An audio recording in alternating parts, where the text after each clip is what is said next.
the 24-hour voice of your National Weather Service. The preceding signal was a test of the public warning and alarm for transmitters in the Florida listening area, originating from Ruskin, Florida. This was also a test of the same system or specific area message encoder.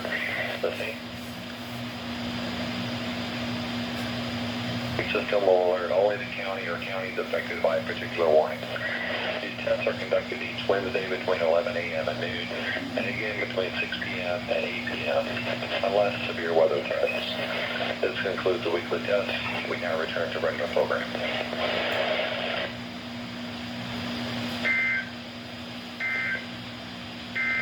Your coastal waters.